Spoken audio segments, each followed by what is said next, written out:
Ready for a wild ride. We're diving deep into the world of AI today, and specifically, OpenAI's latest and greatest O1. It's seriously next level stuff.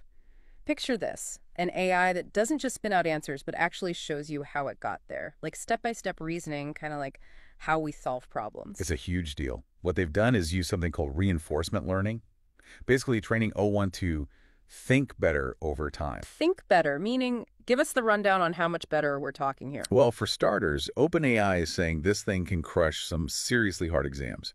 We're talking about the USA Math Olympiad qualifier, the one that even top students stress over. No kidding. That's intense. So it's brainy, but how does it stack up against the AI we already know, like GPT-4? They went head-to-head on a bunch of different tasks, and honestly, the results are kind of mind-blowing.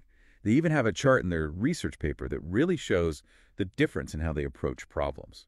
Okay, you've got to give us the spoiler alert here. How badly does O1 beat GPT-4? Let's just say it's not even close. Yeah. And the really wild part, they actually give examples of O1 in action, like solving a coding challenge that would make most programmers sweat, and even cracking a numerical cipher. Seriously, sounds like they've cracked some kind of secret code themselves with this whole thinking thing. The real game changer is something they're calling O1's chain of thought.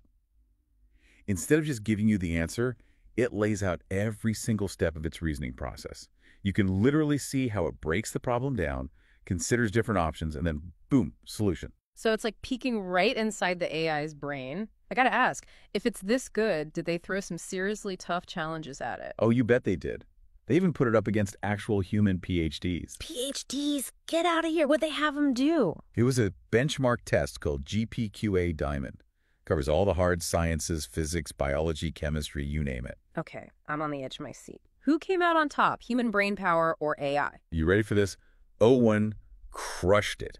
Like actually outperformed the PhDs. It's the first time an AI's ever done that on this test. Wow, okay, you're blowing my mind a little here. This is huge, right? What could we even do with this kind of reasoning power? I mean, seriously, think about it. This could be massive for all sorts of fields. We're talking about medicine, engineering, heck, maybe even space exploration. Yeah. Anything that's got really complex problems, O1 could be the key. Hold on, slow down for a sec. Give me an example.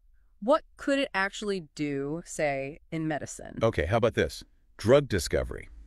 What if, instead of taking years and tons of money to develop new treatments, we could use O1 to speed things up? You're saying it could help us find the best new drugs faster. Right. Or imagine being able to use it to predict side effects more accurately, way early on. That would be game-changing. Okay, so we've covered that it's crazy smart and could have a bunch of uses, but, we got to talk about it, right? Safety. What's the catch with something this powerful? It's the question, isn't it? But this is where it gets interesting. OpenAI is actually saying that this chain of thought thing, it's a safety feature too. Wait, seriously, help me out here because I'm not seeing how knowing its thought process makes it any safer. Okay, picture this. Think of the old AI models like a magic trick. I'm with you. You see what goes in, you see what comes out, but the actual process, the magic of it all, it's hidden, right? Yeah, and with AI, it's not just a disappearing act, it could be way more important. Exactly. But now, with O1's chain of thought, it's like they're showing us the secret behind the trick. We get to see how his reasoning, the logic it's using, all of it. Okay, I'm starting to get it. We're not just guessing anymore. Totally. We can actually see what's going on in its, well, not brain, but you know what I mean. You got it. And that's the key to making sure that its reasoning is aligned with, well, us, with human values. That's how we start trusting these systems more. That's a relief, honestly. Knowing we might be able to actually keep up with these AI systems as they get even more advanced, that's reassuring. It is. It's still early days, though. Right now, OpenAI isn't showing everyone the whole chain of thought thing. They're keeping it under wraps. Why is that? For now, at least.